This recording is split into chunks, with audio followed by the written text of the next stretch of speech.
कविता में आज पिरोती हूँ, मातृभूमि के चरणों को अपने शब्दों से पावन करती हूँ।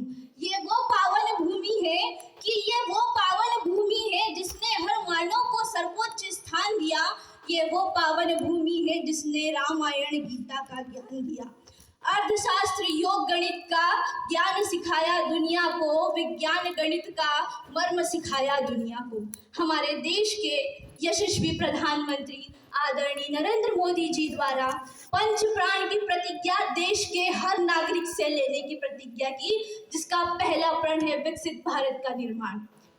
विकसित भारत के निर्माण में हमारे देश के युवाओं को सबसे अधिक बढ़ चढ़कर इसमें योगदान देना होगा, क्योंकि देश का भविष्य हमारे देश के युवा है, अर्थात हम सभी हैं। पंच प्राण का दूसरा प्रण है गुलामी की हर सोच से मुक्त। यदि हमारे भीतर, मन के भीतर अगर गुलामी का एक अंश भी अगर बाकी है तो उसे पूरी तरह हमें नष्ट करना होगा, क्योंकि किसी भी वस्तु की प्राप्ति मन के द्वारा ही होती है। यदि हमारे मन के भीतर गुलामी की एक सोच भी अगर बाकी रह जाती है तो वह हमारी कार्य प्रणाली में झलकती है।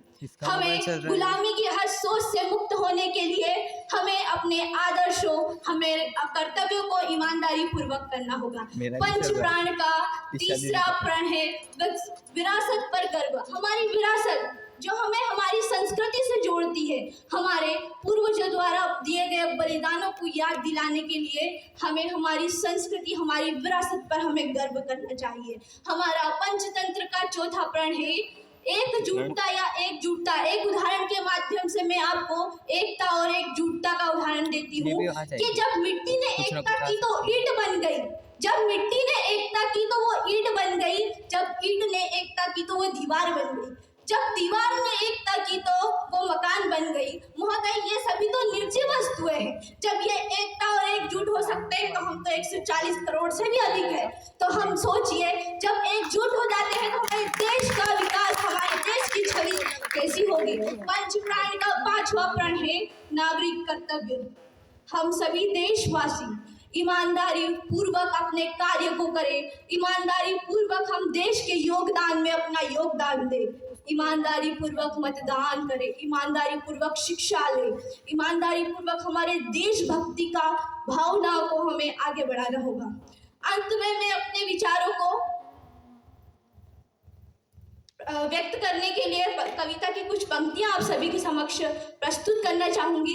जब ये पांच प्रण हम सभी मिलकर ईमानदारी पूर्वक निभाएंगे तो 2047 तक हमारे देश की छवि, हमारे देश के युवाओं में क्या सोच होनी चाहिए, वो इन कविता में है। आप सभी से निवेदन करना चाहूंगी कि इन कविता को शांतिपूर्वक सुनिए। कविता की पंक्तियां कुछ इस प्रकार है।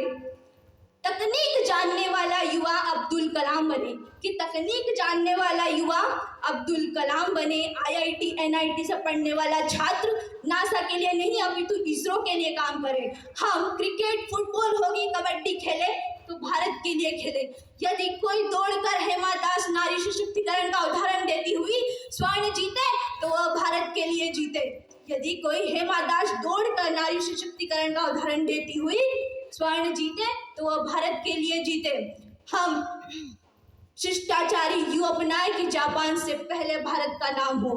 हमारे गांव के युवा आगे आए और देश हित में नीरज चोपड़ा की तरह भाला फेंके। हम आगे बढ़े और अपने देश का भविष्य का नाम रोशन करें। जो युवा दौड़ सकता है वो दौड़े, जो युवा चल सकता है वो चले, और जो युवा रेंग सकता है वो रेंगे, परंतु अपने कर्तव्य का निर्वहन अवश्य करे और सिर की गजन की भांति नेतृत्व क्षमता के साथ। अंत में मैं युवाओं का आह्वान करना चाहूंगी, उठो जवान देश की वसुंधरा पुकारती, उठो जवान देश की वसुंधरा पुकारती, ये देश है पुकारता पुकारती मां भारती। धन्यवाद।